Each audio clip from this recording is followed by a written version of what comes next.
Arutperumjothi. First two lines of compassionate discipline. People who had taken human body in this world need to realize and achieve the soul's ultimate gain before their lifetime. And the soul's ultimate gain is to attain God's natural ecstasy. It's like unlimited bliss without being bounded by any objects, space, and live an incomparable extended life. So we are going to take this one and think through this basically and start our discussion and analysis right with this. So there are four paths to attain Godhead. Sariya, which is serve. So what happens here is the devotion is through the body. So it would include cleaning of temples or through any other means, basically trying with love on the name of God actually to serve the God. So that is called as Sariya. Kiriya is with devotion, basically uttering the sacred spells. That's the mantras. Yoga or yogam is not the one which we use right now in the colloquial terminology of stretching the body. It refers to Ashtanga Yoga. So this Ashtanga Yoga has 8 limbs, right? Iyamam, Niyamam, Asanam, Pranayamam, Pratyagaram, Dharanai, Dhyanam, and Samadhi. So all these 8 limbs. So there is also something with these 4 paths, there are stages. So what a stage is meant is, in yoga, there is yoga in Sariya, yoga in Kiriya, yoga in yoga, yoga in Jnana. So similarly, like Sariya in Sariya, Sariya in Kiriya, Sariya in Yogam, Sariya in Jnana. So looking at a holistic perspective, it is a 4x4 matrix.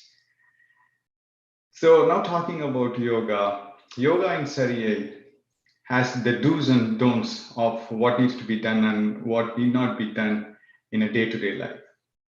That is the yamam niyamam, and asanam everybody knows. It's the stretching of the body. Pranayamam, that is the breathing. That is, those 4 are actually yoga in Sariya. Yoga in Kiriya is withdrawing of senses, which is pratyahara, and dharana. Dharana is basically concentration, trying to start focusing on something. That's dharana. Yoga in yogam is meditation. That is dhyana. And finally, yoga in jnana. That is basically samadhi.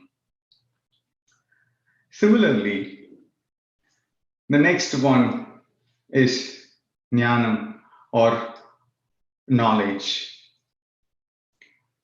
So knowledge is devotion through intellect. And this has also 4 stages. Knowledge in Sariya, knowledge in Kiriya, knowledge in Yogam, and knowledge in knowledge.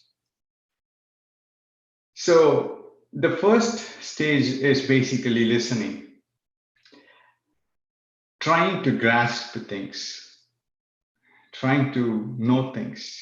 And this comes in the form of satsang, like how we are doing, trying to share stuff, right?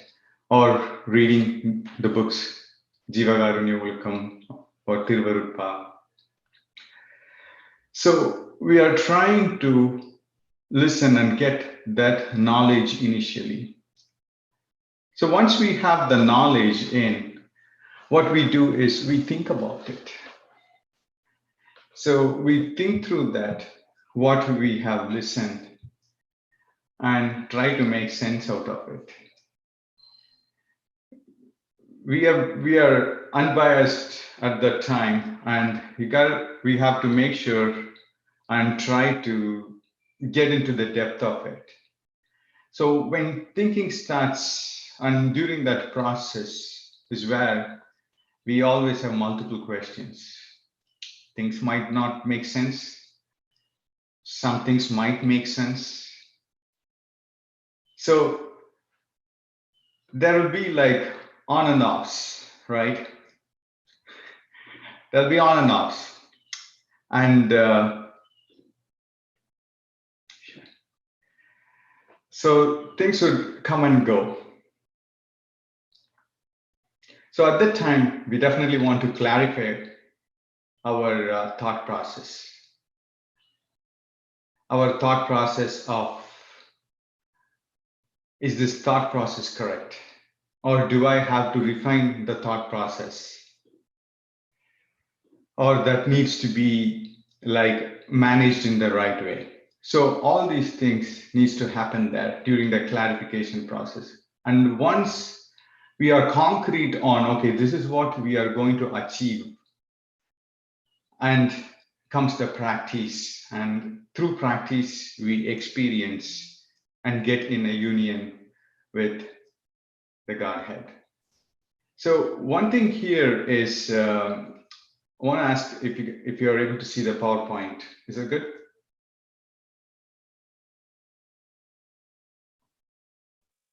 Yes, G. It is okay, good. Thank you. So one thing here is, this is basically the path of knowledge. Sanmargam. Sanmargam fits into this knowledge category. It's a path of knowledge. It doesn't wait for the next life. It doesn't say that we have to wait for the next birth or anything. You know, it's right in here, right in this earth. Everything has to happen here. That is what this path of knowledge is about. Right here and right now. Right? But it's not going to be like an instant coffee or an instant food, but instant in this world, right?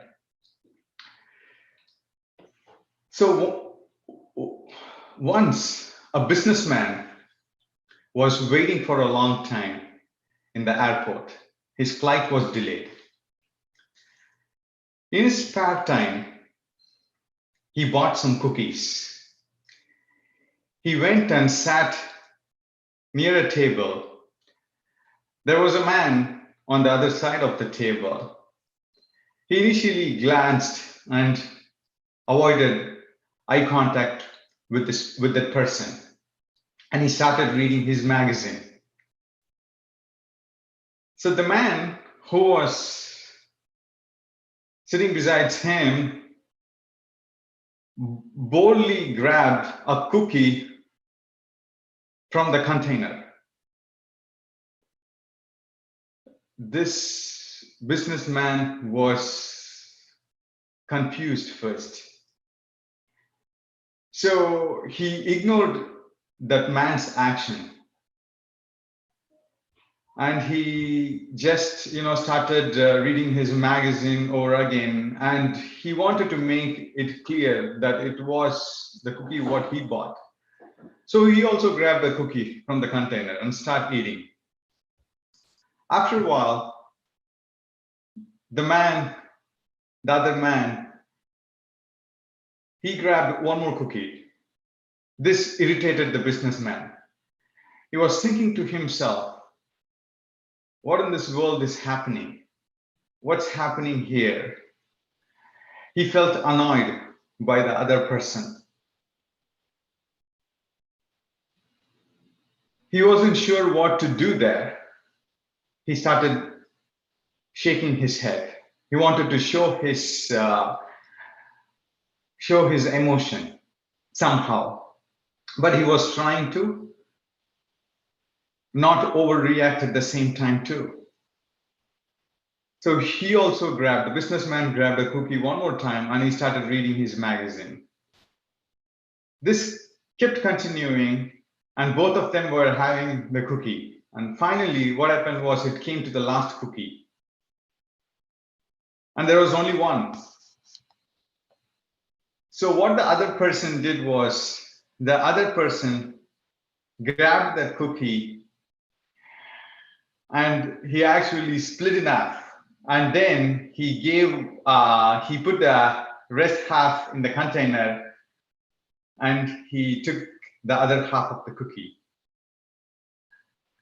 So this person, businessman, he actually took the other half and he just ate the cookie, and he was totally in a different mood. He couldn't believe what was happening here. So after that, the other person who was eating cookie basically left the scene, grabbed the container with him, and he left. So he started reading his magazine, and eventually the announcement came in. It was time for his flight, and there was a boarding call. So since his boarding already started, he wanted to get into the boarding area. So he took his laptop bag and he saw a full container of cookie. Then he was like, oh, what's happening here? What the hell happened here, right?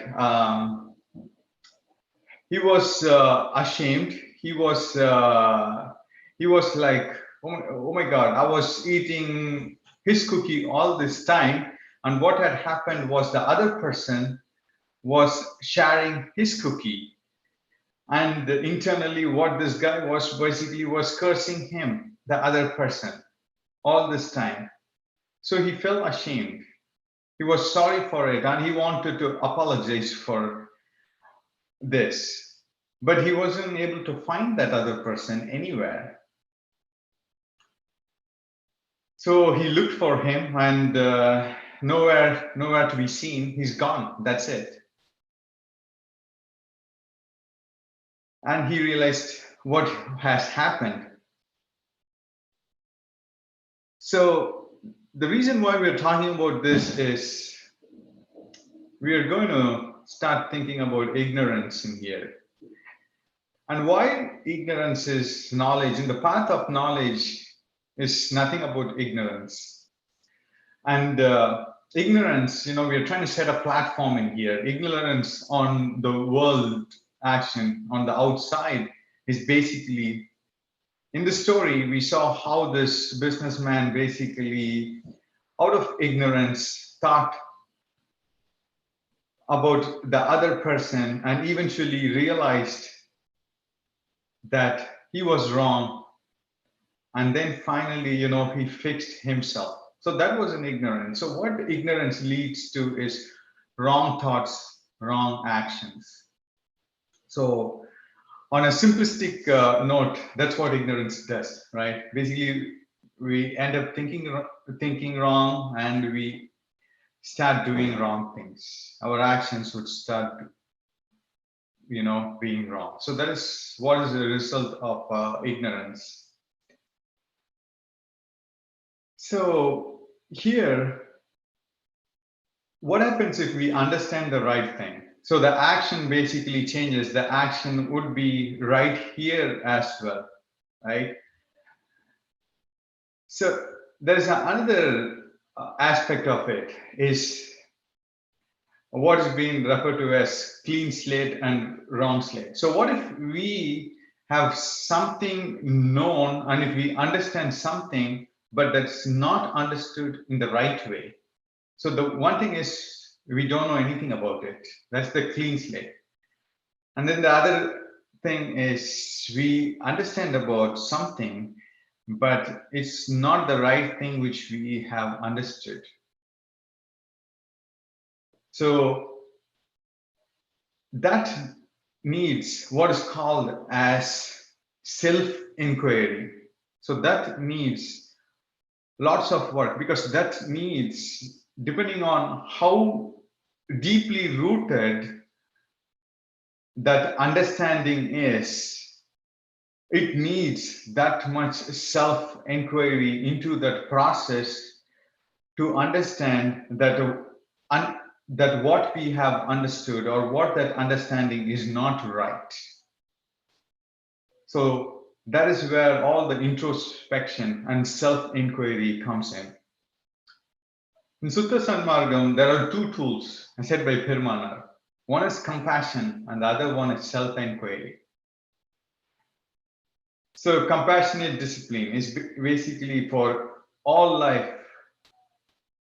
We are showing compassion.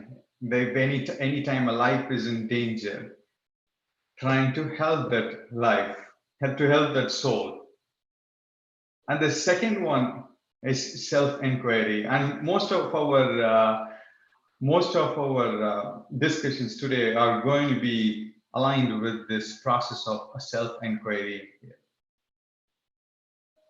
So that process of self-inquiry is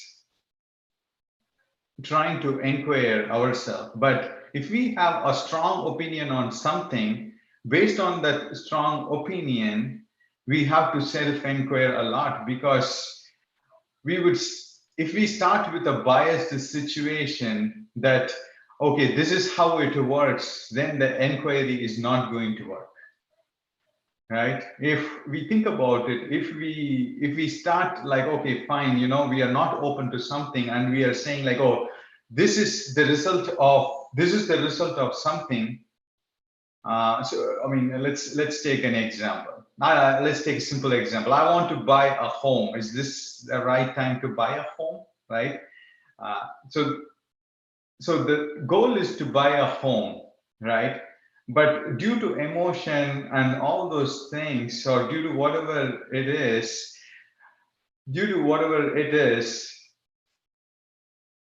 if you have decided to buy a home and you are trying to take, or you're trying to justify all your reasons, like why I should buy a home, that's not the right way to do it, because you have taken the decision that, okay, I'm going to buy a home or going to buy something, and I am trying to justify a reason.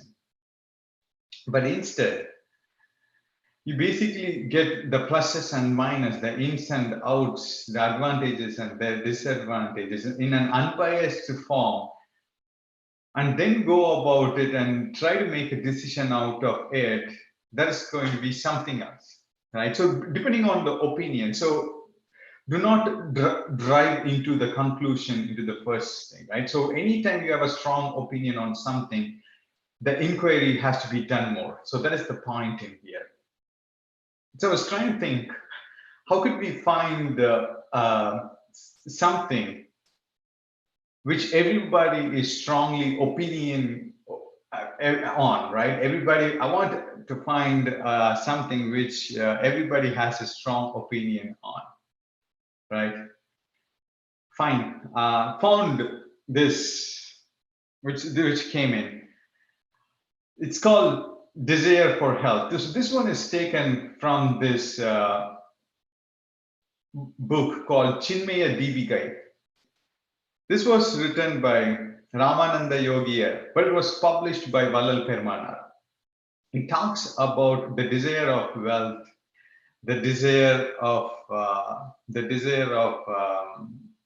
opposite sex, the desire of land, right? About all these desires. But what happens here is it's a conversation between mind and an intellect. So mind keeps on asking questions, because the mind actually what it tries to do is it wants something, right? It wants something, and it always tries to convince us in the fact of what it needs, and the intellect will always respond to it, and it just keeps going. And this happens for everybody in day to day, and eventually most of the time mind would win, and sometimes intellect would win, right? So this is the conversation between mind and intellect. And this desire for wealth, let's think through this one. So this one is about money. So I said, okay, everybody has a strong opinion on it. This perfectly fits into our topic as well, right? So this mind is asking a question that in my future, what happens if I need money? I wanted more money. I wanted to accumulate a lot of money because I'm not so sure what's going to happen in my future, right? I might need for this, I might need for that. So the mind questions. So the time the intellect basically is answering for it. The intellect is answering. I've combined all these together because it goes like mind, intellect, mind, intellect, mind, intellect. But I've nitpicked the important stuff and put it all in one go. So the intellect is saying that, okay, so you are trying to save money for the future, but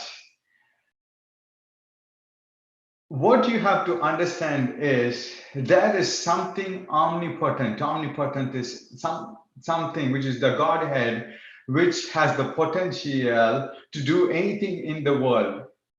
And it is the tiny of the tiniest, larger of the largest, right? Siridinum siridai, peridinum peridai. Aridinum aridai, right? It just keeps on going like that. And it's saying that the grace is the wealth which you should try to acquire and nothing else is needed. And it gives an example of a moon. Like before a no moon day, right, where there is no moon, can you save that moon in a reflection in the pot of water? So in a pot of water, moon is reflected. Can that be saved for the no moon day, which is going to happen in the future? No, that's not possible. But at the same time, people in the family need to save for an extent. But the savings, how does that savings really help? Or what saving can really help? So during the time when it is affordable, it is imperative, it is necessary to help other beings through compassion. And that is what would be your saving in the future. And that's what's going to help back in the future when everything else fails, right? And then there's another example which he is giving in the form of honeybee and bee. So a honeybee, every single day, right from the morning till the night, it just goes and works hard to save honey as much as it can, right? Total full time. The only job is basically to get the honey. It goes, gets the honey from it, puts it in the hive, right? This process continues for all the bees. So what happens at the end of the day? It doesn't even use the honey. The honey doesn't even get used by it. The honey is being consumed by someone else, right? But consider a regular bee. A regular bee, on the other hand, is not like that. A regular bee basically gets what it wants on a day-to-day basis, and that's what it does. And also, there is another example where what was given was like, if you dispose all your wealth in the middle of the ocean and you are destined to get the wealth, it is going to come back to you. At the same time, if you're like a monster guarding that wealth, whatever you do 24 hours trying to guard it, you won't be able to use it. So here, actually, the main point, apart from all this story, is basically the actions, the good deeds, the good actions which is being performed is what is going to get returned in the future. So that is what is being, that's what is being stressed here. But thinking through the same thing in compassion and discipline, Perumal actually puts it in a much concise way. He says, people in family can ignore the 4 stages: serve, worship, yoga, knowledge, by disciplining them through compassion and reach even immortality. Perumal says that. And he also says, truth being said, powerful sages, intellectual beings, yogis, will not be able to enter into the immortal home if they do not possess this key for compassionate discipline. So that is the reason why one of the tools is always said as compassion. So compassion and satvichara, or self-inquiry, goes hand in hand actually. So when doing compassion, satvichara has to be done. When doing satvichara and compassion, it has to be done too. And without compassionate discipline, all meditation, fasting, penance, prayer will end up in vain. Vain, it's of no use. People who follow compassionate discipline in their life get things done effortlessly. So things should happen smooth. They don't have to basically put a lot of effort into it. And they remain, and the main point comes in here. They will never be in danger due to their negligence. So sometimes we might be, due to our negligence, something might happen. So it will try to help in their negligence or because of their deeds as well. So this pretty much summarizes, that complete understanding of the desire for wealth as per what Perumal is trying to say. So what we have done is basically like looked into taken something from the outside perspective, right? And then inquired about it and see how we can inquire. But this is like a huge topic that we can just do a complete 1.5 hour session just about wealth. But I try to put this thing in a pretty short way. But why I have to put this is I have to set in the platform, because we are going to start thinking about internal, trying to get in. But before that, we have to establish a platform and make sure that we are okay with it before getting in. So just kind of prereqs. And Perumal says there are 3 types of intellect, basically.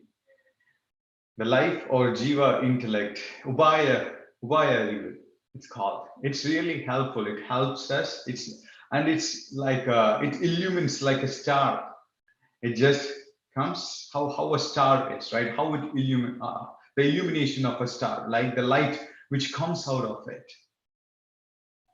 That is how that intellect is right? That Jiva Arivu. And there is a second type of intellect which is called as soul's intellect. And Perumal says this is the true intellect, Unmai Arivu. This is like a moon that illumines like a moon. Like you see a lot better stuff in the moon's light, right? Things are better there. And then there is a third intellect called as God's intellect, which is the complete understanding and experience of everything. And one main point which Perumal stresses here is God can only be understood through soul's intellect. So that is basically right like our magic tool. So if you are thinking about a magic tool to understand God, that is the only magic tool is to get there. So without that soul's intellect, there will not be an understanding about God, or whatever we can understand about God is will be like theoretical or whatever in the scriptures, but the true realization or that understanding, the real knowledge will not happen there. So that is one thing. And there is a very good incident which we will look in the future, which explains like how this thing is possible, or which explains like how this thing is working. Okay. So with this, let us jump into what is called as a seer and a scene analysis. So what has happened here is from our childhood, what we have done is we have always looked external. We have always looked on the outside of the world, right? Everything outside of us to get it. I mean, this is no finger pointing or no blaming or nothing. It's just natural. But that's what has happened. We have not looked us internal, right? We have lost also the faculty of introspection. I want to see even what's happening inside. So those things have completely gone out of the picture. So what we are trying to do is basically we are trying to turn our mind inside back and try to concentrate inside, to have the mind focus inside, to know its own nature and to analyze itself. So we are trying to see inside to see who am I, right? This is the famous one called as who am I? By seeing, by directing the mind internal and to see what and to perform this analysis of how to do it. So let's go ahead and look at this. So I think 7:30, oh my God. I think we have 10 minutes time. And this probably will take even 45 minutes, 10 minutes. But let's get a little bit into it. So what you can do is you can try to practice it next time. So it will be better, you can think through it, and then, you know, we can discuss about it, right? So at least let's get this started and see how it works. So this is basically a method of going from a transitioning from a known state to an unknown state. So what happens here is basically there are lots of things which we don't know. So now we are going back to our ignorance and understanding, right? So we took an example of the ignorance and an understanding before, that cookie example on the outside world. But here, what the saints, rishis, everybody is saying is, the reason for all of our worries, the reason for everything, you know, what we are going through, the struggles and everything, is because you do not know who you are. That is the reason why you are going through all this thing, because of your ignorance. That's what they are saying. It's because of my ignorance. It's because of my ignorance is why, even though theoretical knowledge is there, that is not the same, because it is subjective, right? Unless it is felt and realized, that doesn't come into the experience. So what they are saying is, until we have this knowledge, there's always going to be a struggle because of our ignorance, of not knowing who we are. So to know oneself and to understand oneself, this analysis helps, is what's called as a seer and what's called as a seen. There are two entities in it.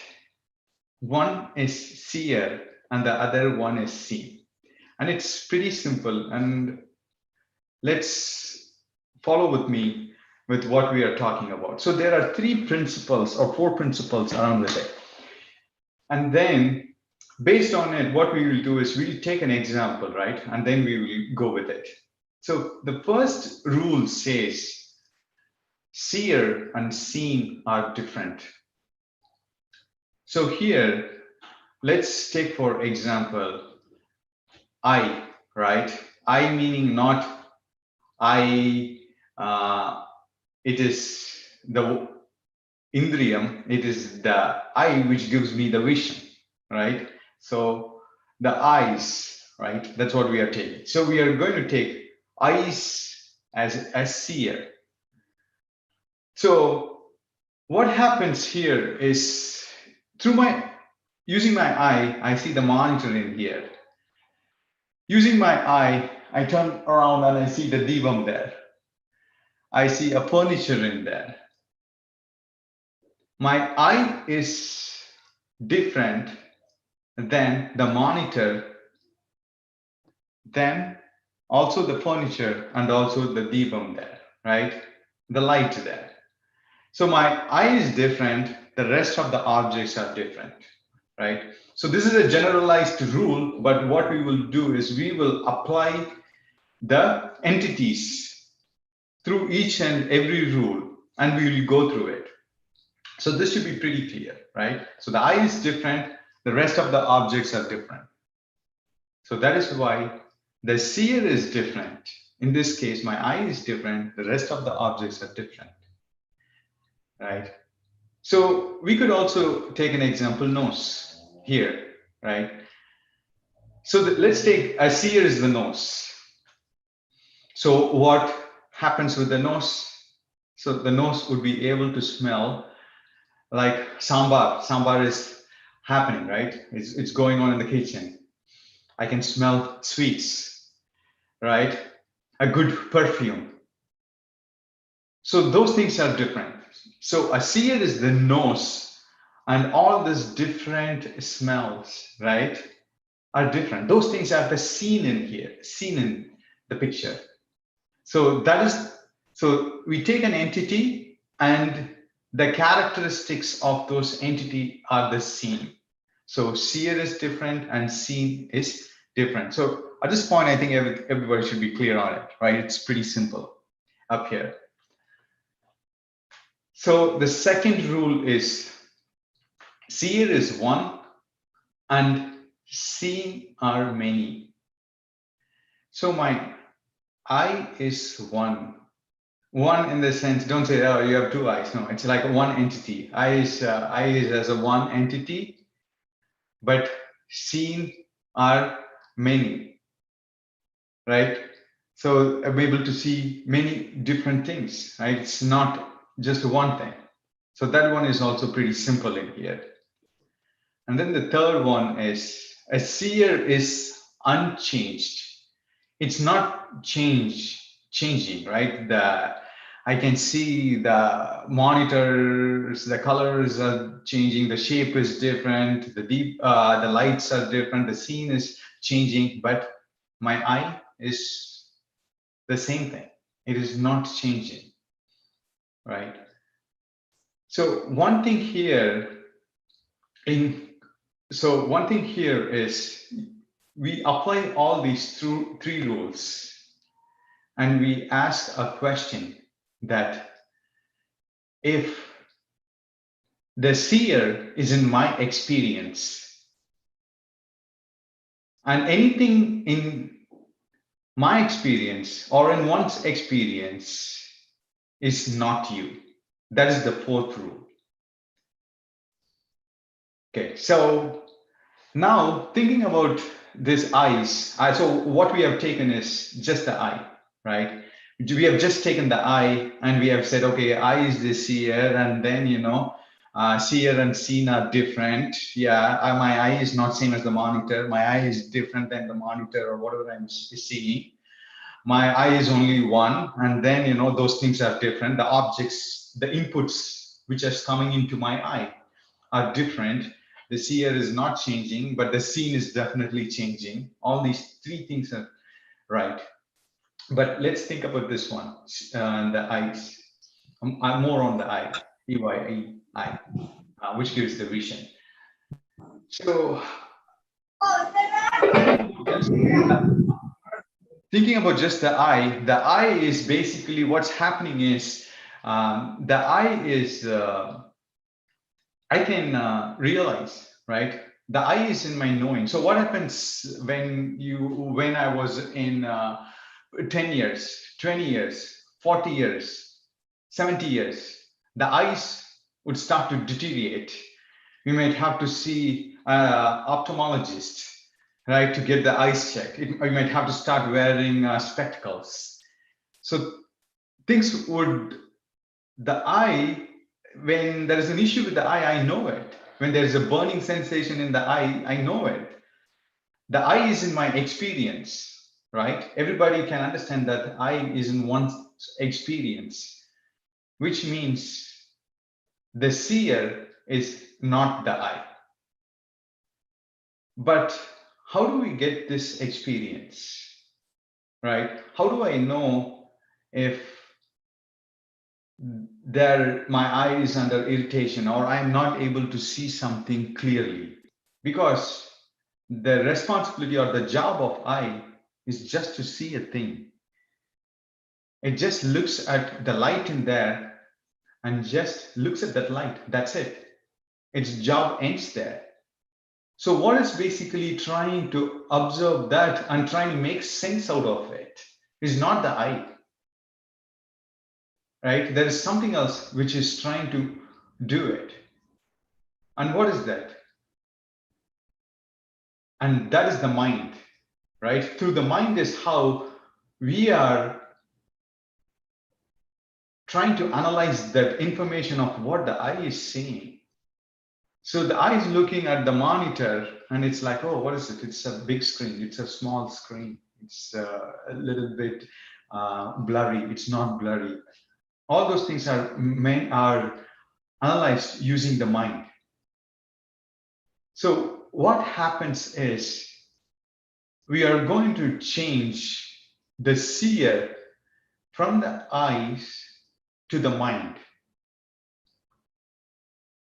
So I know we are actually we are right at time. Actually, this is a huge topic. So what we are going to do is I have to stop in the middle because it's right at time, and we had touched all these things. So just think through this one, and then we will go into detail on what this analysis is and how to go through it, and most likely the next one will be pretty much, we need a complete session just on this one alone, to think through this one.